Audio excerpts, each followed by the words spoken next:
The village lay nestled between rolling hills and dusty plains, a place where the sun rose with strict regularity and where life moved to the rhythm of labor. Every day, from the first light of dawn until the sun dipped below the horizon, the villagers were engaged in work that left little room for play or rest. The men tilled the fields, their backs bent under the weight of hoes and baskets, while the women carried heavy pots of water and bundles of firewood, their voices mingling with the ceaseless calls of children and livestock. The village was a place of diligence and endurance, where tradition and expectation demanded that each person, regardless of age, contribute to the relentless cycle of survival. Every face was etched with lines of fatigue and resolve, every hand calloused from years of repetition. Amid this backdrop of constant toil lived a young girl, no older than 12, whose innocence and gentle demeanor stood in stark contrast to the harshness around her. Her skin, sun-kissed and smooth, bore no marks of the labor she had begun to undertake, yet her small hands were already learning the grip of wooden tools and the weight of heavy baskets. Her eyes, wide and curious, often lingered on the horizon, dreaming of a freedom the village did not allow, but the demands of her family were unyielding. Her step-family, strict and unforgiving, enforced a regimen that left her with little time for childhood. Before the sun had fully risen, she was already fetching water from the well, her small feet kicking up dust as she balanced the clay pot upon her head. By mid-morning she was grinding grain, her hands pressing and turning the heavy millstone, her fingers learning the strain and friction of work that left them raw. Every moment of respite was brief, a pause measured in breaths rather than time, as she was expected to carry firewood, tend to the goats, sweep the courtyard, and perform countless other tasks that her step-family deemed necessary for proper upbringing. The girl's youth, once a source of light and playfulness, became overshadowed by routine, and she learned to move quietly, to bend beneath the weight of expectation without complaint, and to swallow the small pangs of protest that rose within her. Despite the grueling labor, there was a beauty to the village that she could not ignore. The earth smelled of rain-damp soil in the mornings, the wind carried the distant calls of birds, and the river that cut through the outskirts shimmered like silver under the sun. Yet these glimpses of wonder were fleeting, drowned out by the relentless demands of obedience and the vigilant eyes of her family. Any delay, any hint of distraction, was met with reprimand, a sharp word, or a pointed glance that reminded her of her place.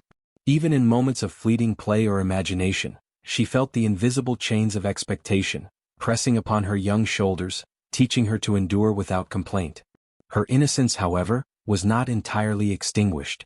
In quiet moments, when the work was done or the family's gaze turned elsewhere, she would glance toward the sky, tracing the flight of birds or imagining faraway places where laughter and freedom were not considered punishable.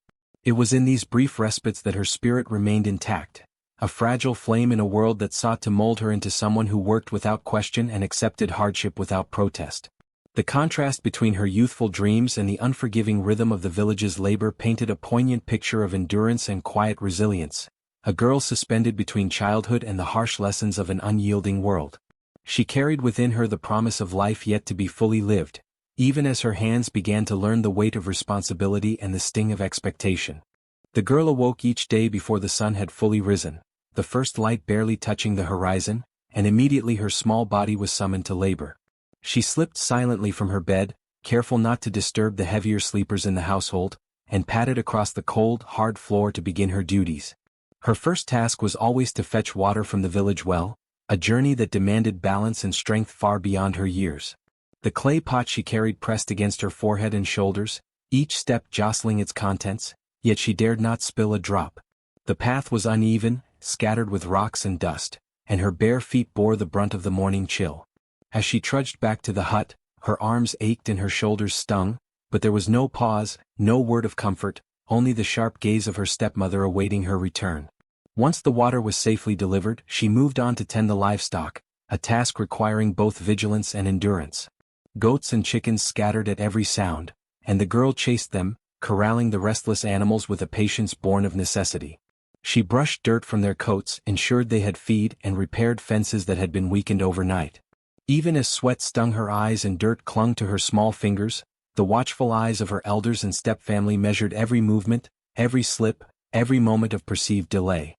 Her mistakes were met with harsh words, sometimes a sharp smack on the hand or a reprimand loud enough for neighboring houses to hear. The humiliation of being corrected in public, even by the villagers she had known since birth, weighed heavily upon her young heart. The most grueling task awaited her at mid-morning, the grinding of grain. The millstone was heavy, coarse, and unyielding, and she pressed and turned it with her small hands until they ached and burned. Her fingers grew raw and blistered, the friction leaving them red and tender, yet she continued without pause. Around her, the villagers sometimes gathered, not to help, but to watch, whisper, and mock. Children pointed, giggling at her awkward movements, while women murmured cruel comments, remarking on the foolishness of a young girl attempting such strenuous labor.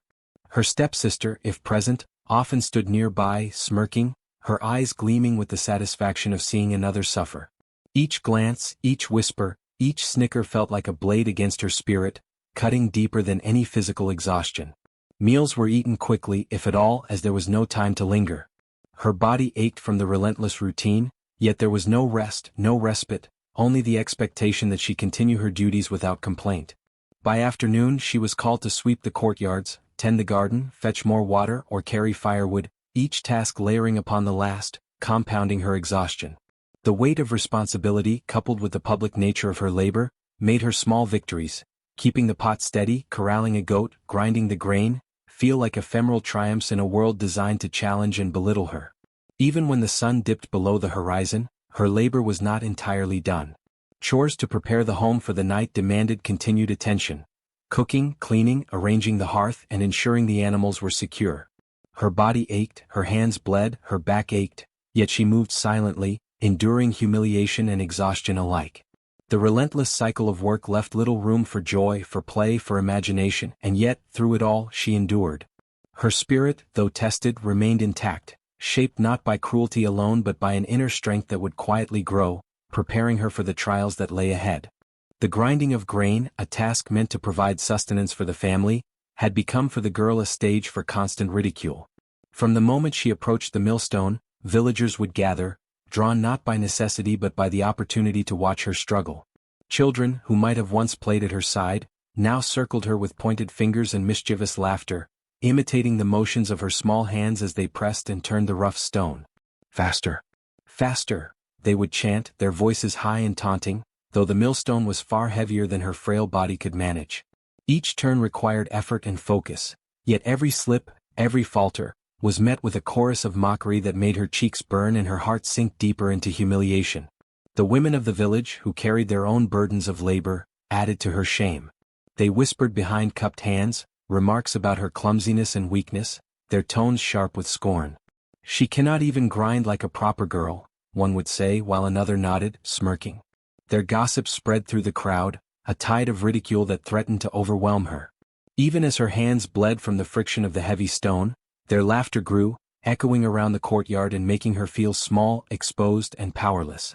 The grinding, which should have been a task of sustenance, had transformed into a public spectacle, a ritual in which her humiliation became entertainment. Elders, the keepers of tradition and discipline, did not intervene to stop the mockery. Instead, they scolded her for her perceived inefficiency, for not keeping pace with expectations that far exceeded her strength. "Do not slow the work," they barked, their voices carrying over the laughter of the crowd. "A girl must learn to endure."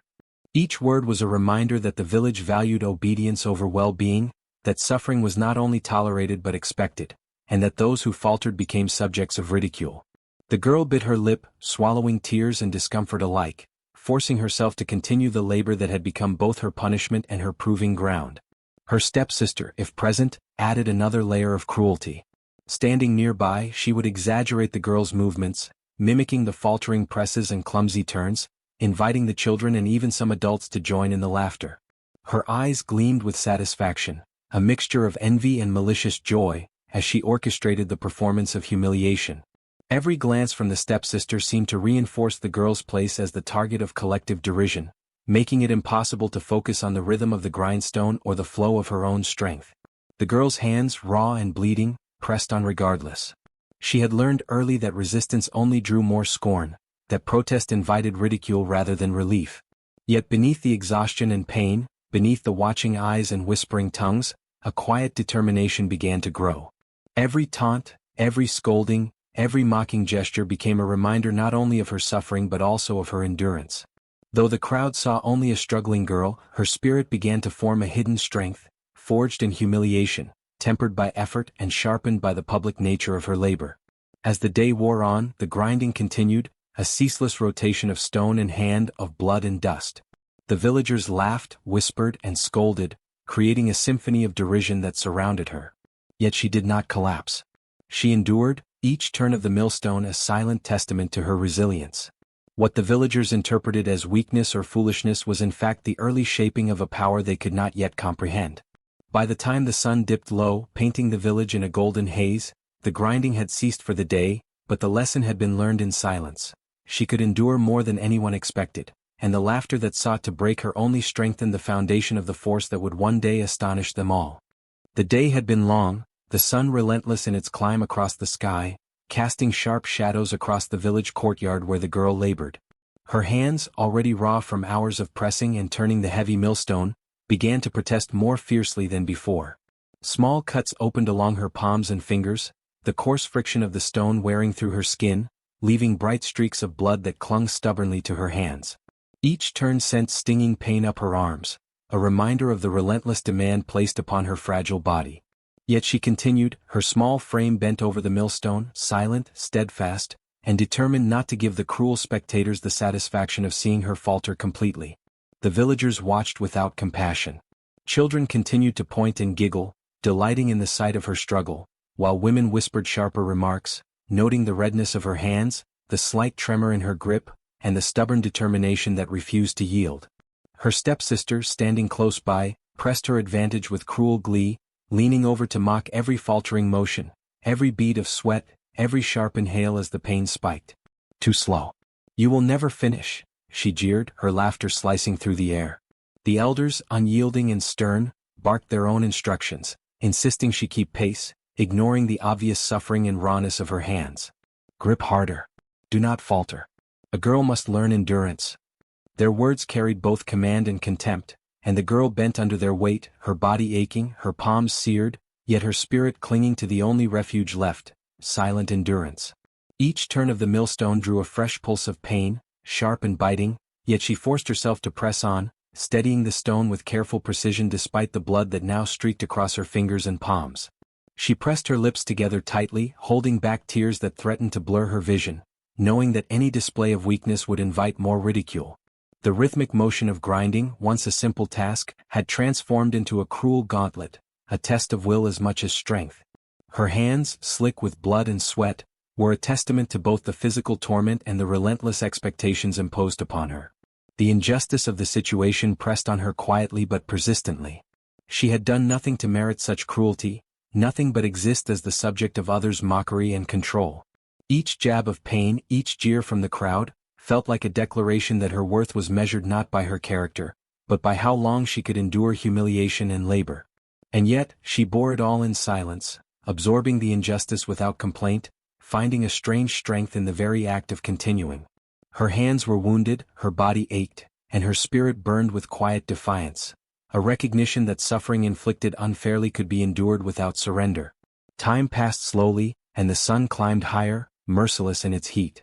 Her hands, now fully streaked with blood, gripped the millstone with a combination of pain-driven instinct and determination. She pressed onward, each rotation a silent testament to resilience, each tremor of her fingers a subtle victory over the cruelty surrounding her. The villagers continued their whispers and laughter, seemingly oblivious to the real cost of their entertainment. Still she did not falter. By the time the grinding was finally paused, her hands were raw, red, and aching, yet unbroken in spirit. She stepped back, bloodied fingers trembling, eyes lowered, breathing heavy, but her endurance spoke louder than any words. The injustice had been blatant, the cruelty undeniable, and yet she had survived it, unbowed. In her silence, in her persistence, she carried the early strength that would one day transform pain into power, humiliation into revelation, and suffering into the force that no villager could ignore. The millstone turned under her small, bleeding hands, each rotation a struggle against pain, yet something strange began to happen. As the coarse grain passed between the stones, she noticed a faint tint, a blush that seemed unnatural.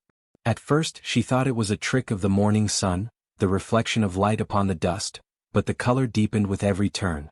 The pale flower, once uniform and plain, now carried streaks of red, rich and vivid, like liquid sunlight trapped in powder. Her hands paused mid-rotation, trembling both from pain and shock. She stared at the transforming grain, unsure whether to feel fear or wonder, for what she held in her palms was no longer ordinary, it was extraordinary, impossible, and yet real. The villagers, drawn as usual to the mill, gasped collectively. Children froze mid-giggle, pointing at the strange sight. Women stepped back, whispers filling the air with anxious speculation. "Look. Did you see that?"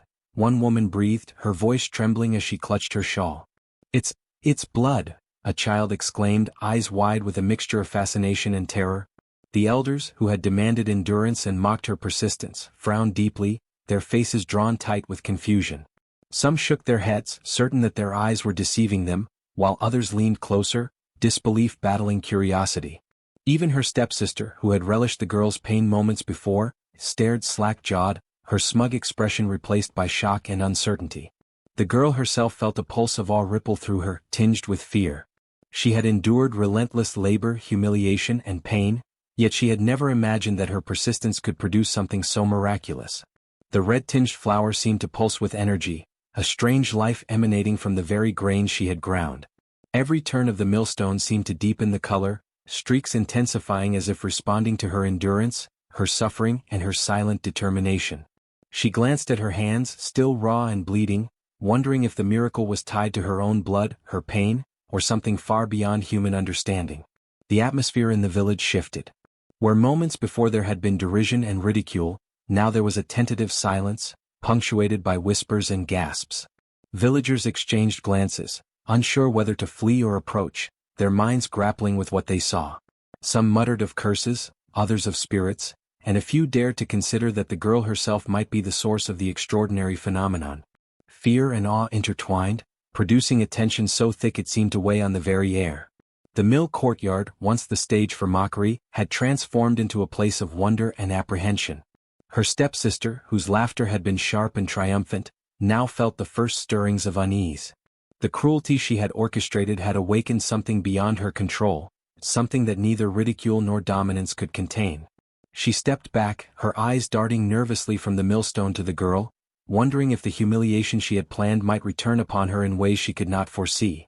The power of the transformation lay not in force or magic alone, but in the girl's endurance, her resilience, and the purity of her intent to persist despite suffering.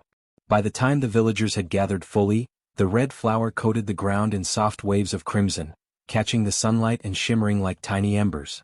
Fear rippled through the crowd, awe tempered by uncertainty, as they realized that the ordinary girl they had mocked was connected to something extraordinary. The mixture of pain, patience, and silent determination had brought forth a miracle none could deny. In that moment, the millstone ceased to be merely a tool of labor. It became the conduit for revelation, a testament to endurance, and a symbol of the unseen forces that could awaken when cruelty collided with resilience. The red flower, a vivid and undeniable sign, marked the beginning of a transformation that would forever alter the village's perception of the girl and her hidden power. As the red flower settled around the millstone, the girl felt a strange stillness descend over the courtyard. The murmurs of the villagers faded into a background hum, replaced by a subtle vibration she could feel in her chest, a rhythm that seemed to echo her heartbeat. At first, she thought it was the lingering strain of labor, the fatigue in her arms and hands, but then she noticed something else. A whisper, soft and almost imperceptible, brushing against her ears. It was not a voice she recognized, nor any sound she had heard before. It carried the weight of something ancient, something older than the village itself. Her eyes widened as the whispers grew slightly stronger, forming words not in speech but in feeling, a language that resonated deep within her, stirring both fear and awe. The whisper seemed to come from the earth itself, rising through the millstone and the grain she had ground, through the dust at her feet and into her very bones. They spoke of endurance, of resilience, of the hidden strength that lay within pain and suffering. What you endure is not merely toil, the whispers seemed to say. It is the forging of power, the awakening of vision. What others meant as punishment, the cruelty and mockery, is the crucible that reveals your strength. The girl shivered, her raw hands shaking over the millstone, as the realization began to settle in. The suffering she had endured, the humiliation she had endured under the watchful eyes of her family in the village, had not been meaningless. Figures began to appear in her mind's eye, shadowy shapes that shimmered at the edge of perception. They were neither fully spirit nor fully memory, but entities that seemed to drift between the living world and the unseen. Their eyes glowed faintly, observing her with an intensity that both frightened and reassured her. One reached a hand toward her, and though she could not touch it, she felt the warmth of guidance, an understanding that the labor, the pain, and even the public humiliation were preparing her for something far greater than she had ever imagined. The whispers instructed, comforted, and cautioned in the same breath. Endurance alone was not enough. Awareness, attention, and acceptance of her suffering would allow her to channel the hidden power stirring within her. The girl's stepsister, standing a short distance away, had gone pale, unaware of the invisible forces brushing past her. The elders and villagers murmured, still stunned by the red flower, but the girl's attention was entirely elsewhere, tuned to the rhythm of voices only she could hear. Your hands, your persistence, your pain, the whispers continued, are not signs of weakness. They are the instruments of revelation. What they sought to suppress in you they could not touch. What they mocked they could not understand. The girl's heart swelled with a strange combination of fear and exhilaration. For the first time, the labor that had tormented her seemed not a burden alone, but a pathway. A wind stirred through the courtyard, though no clouds moved and no one else seemed to feel it. The flower shifted in delicate waves, tiny particles rising and sparkling in the sunlight. She blinked and felt visions, flashes of hidden things, glimpses of what lay beneath the ordinary world. Shadows moving, faint figures bending to the land, energies flowing unseen. The whispers told her to watch, to see, to understand. They spoke not just of danger but of insight, of perception that could guide and protect. The red flower, once a symbol of pain, now seemed like a signal, a marker of power awakening. As the voices faded slowly into a lingering hum, the girl took a deep breath and straightened her shoulders. She now understood that what others intended as punishment had become revelation. Her suffering had opened a door into hidden knowledge, and the whispers of the ancestors, ancient and enduring, had shown her that cruelty could be transformed into insight. For the first time she saw herself not as a victim of labor and mockery, but as a vessel for a power beyond ordinary understanding, a force that could awaken and shape the world in ways the village had never imagined. The air in the village seemed to thrum with an unfamiliar energy as the girl returned to the millstone the next morning. Her hands, still tender and streaked with healing blood from the previous day, gripped the stone with renewed determination. She no longer labored solely under the weight of obligation or fear of ridicule. Instead, she felt a strange surge within her, a current of energy that connected her to the grain, the stone, the earth beneath her feet, and even the sky above. Each rotation of the millstone seemed to draw from her endurance, amplifying a hidden force that had been quietly building through days of pain and relentless work. The grains of flour, once ordinary and now tinged with red, seemed to pulse with life as if responding to her will, vibrating in rhythm with her heartbeat and the secret power awakening inside her. As she pressed her palms into the millstone and turned it, the wind shifted around her. A gentle breeze grew stronger, swirling in patterns that seemed deliberate, teasing the edges of the villagers' clothing and lifting dust into spirals that hovered unnaturally in the air. The trees at the outskirts of the village rustled despite the absence of sun-warmed currents, their leaves trembling as though in anticipation, while shadows lengthened and moved in ways that defied the sun's position. The villagers, initially caught in curiosity and fear, stepped back, whispering in hushed tones as they witnessed phenomena that had no logical explanation.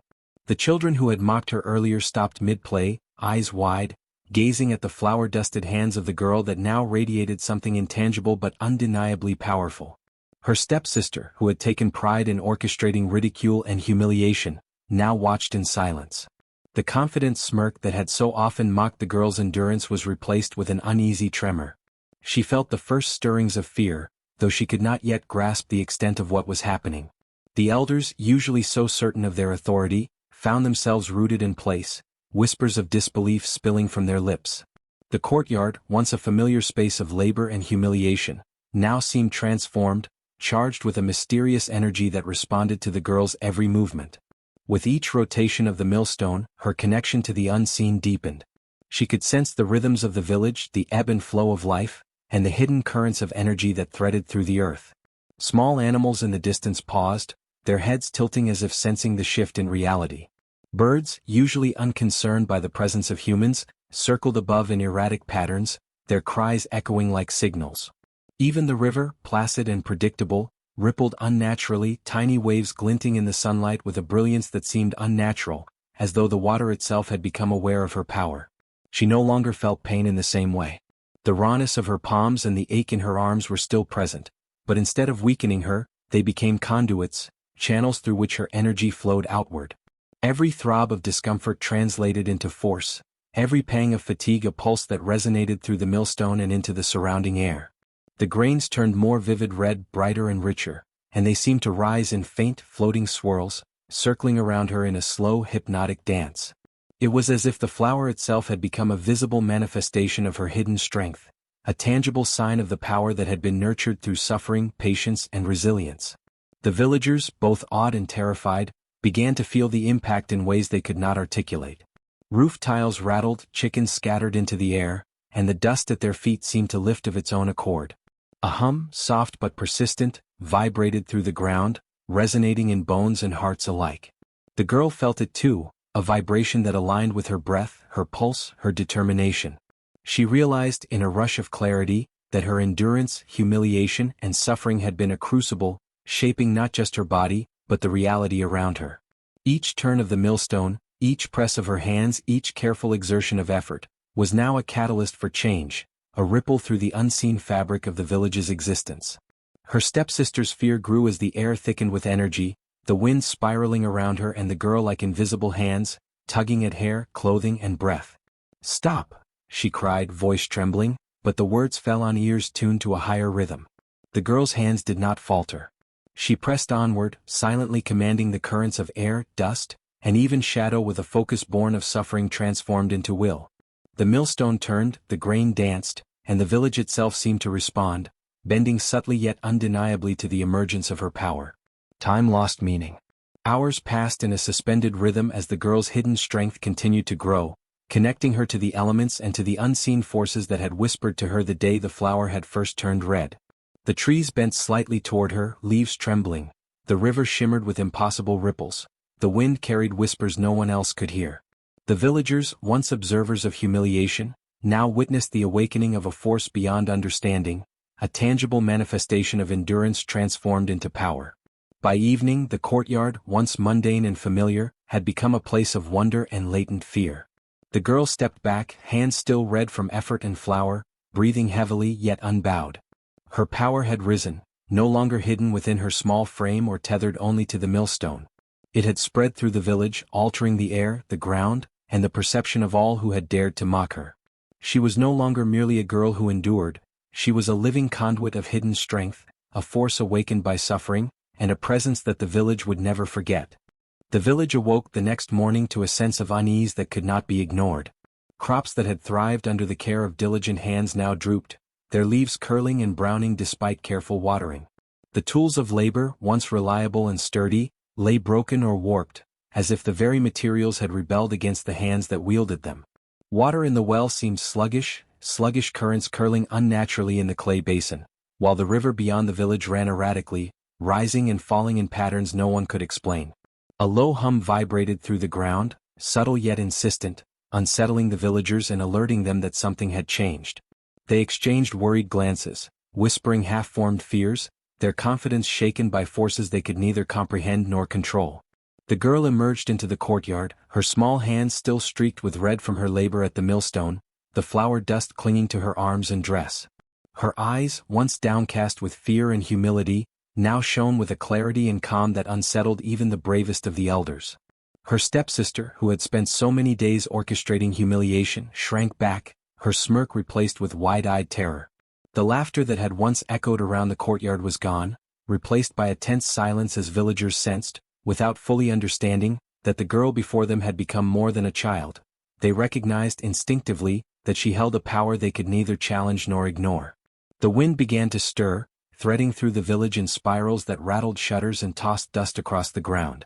Small animals, usually accustomed to human presence, bolted in erratic paths, their movements reflecting an unseen tension in the air. The birds that had sung in predictable patterns now wheeled above in strange formations, their calls sharp and urgent. Shadows deepened unnaturally beneath the eaves of huts, stretching and bending in directions that defied the morning sun.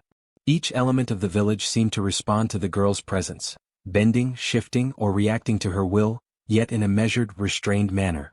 Her power was not chaotic, it was deliberate, awe-inspiring, a visible manifestation of endurance and unseen strength.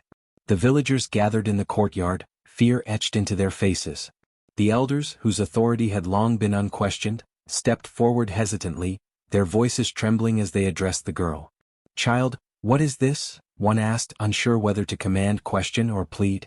The stepsister's parents exchanged panicked glances, realizing the cruelty they had imposed upon her had awakened a force beyond their comprehension. The girl's gaze swept over them, calm but piercing, and in that moment the air seemed to tighten, the wind responding subtly to her silent intent.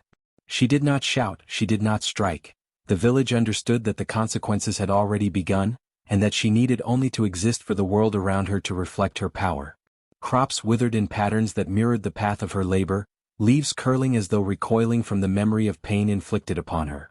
Tools lay broken at the thresholds of homes, splintered wood and twisted metal reflecting the injustice of their owner's treatment.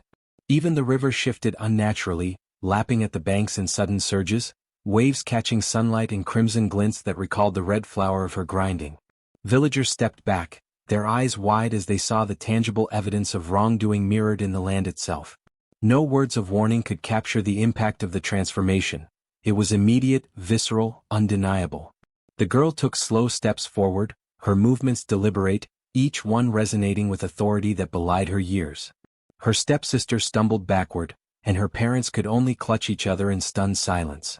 The elders, long accustomed to directing and reprimanding, lowered their heads, understanding without explanation that they were powerless to stop the force she embodied. She spoke then, her voice soft yet resonant, carrying the weight of both reprimand and mercy. "You mocked, you tormented, you sought to diminish me," she said. "Yet what you did not understand is that suffering does not only bend the spirit, it can awaken what you cannot see, what you cannot control." Her words seemed to echo, carried on the wind and resonating through the ground, amplifying the impact of her presence and the spectacle of the consequences that surrounded them. Despite the destruction, there was no desire for vengeance in her gaze. She did not summon storms to strike homes, nor did she call forth fire or ruin for cruelty's sake. The withering crops, broken tools, and strange movements of water and wind were calibrated, deliberate, and instructive. The message was clear: cruelty, mockery, and neglect carry consequences beyond immediate understanding. The villagers' fear mingled with awe, a recognition that the girl had endured more than anyone could imagine, and that endurance, patience, and silent strength could become a power the world could not ignore. By midday, the spectacle had subsided into a tense quiet. Crops remained curled, tools lay shattered, and the river rippled in faintly erratic patterns, yet the wind calmed and the shadows returned to their natural positions. The girl stood at the center, still red-streaked and flower-covered, her gaze steady. The villagers, shaken and humbled, began to bow in acknowledgement, not to a ruler, but to a force they could neither deny nor command. Her stepsister's face, once smug with cruelty, was now pale with understanding. The elders, usually proud of their authority, now approached with reverent caution. The reckoning had been measured, deliberate, and awe-inspiring, teaching a lesson that cruelty awakens consequences that cannot be ignored, and that endurance, no matter how young or quiet, can command reality itself. The village stood in stunned silence, the echoes of the girl's power still lingering in the air. The broken tools, withered crops, and shifting river currents were visible reminders of the consequences that cruelty and neglect had wrought. The villagers, who had spent years mocking, exploiting, and belittling her, now faced the undeniable truth that their actions had awakened a force beyond their understanding. The red flower, still clinging faintly to her hands and dusting the ground, glimmered like a vivid testament to endurance, suffering, and the transformation of pain into strength. They could no longer dismiss her as merely a fragile child.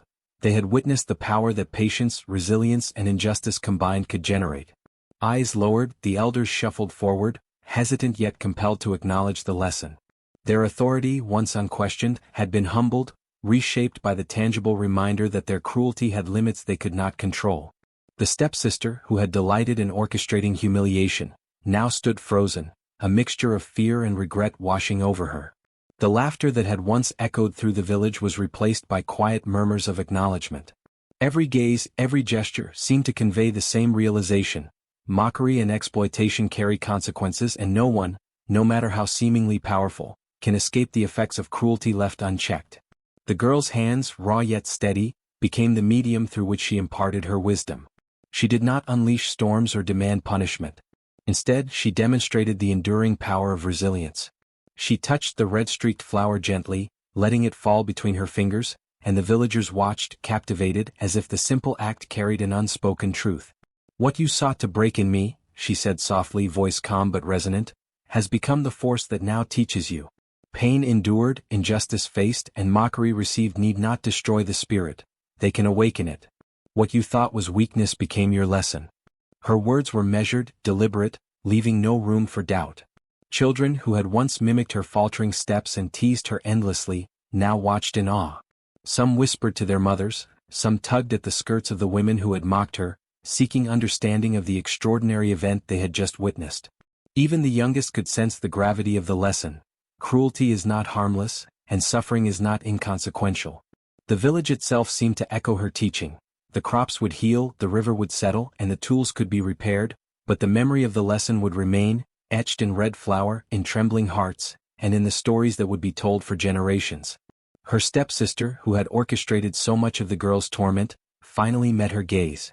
There was no malice in the girl's eyes now, only calm awareness and measured authority. "See what your actions have wrought," she said, voice steady. "Mockery and cruelty awaken consequences, sometimes greater than you imagine.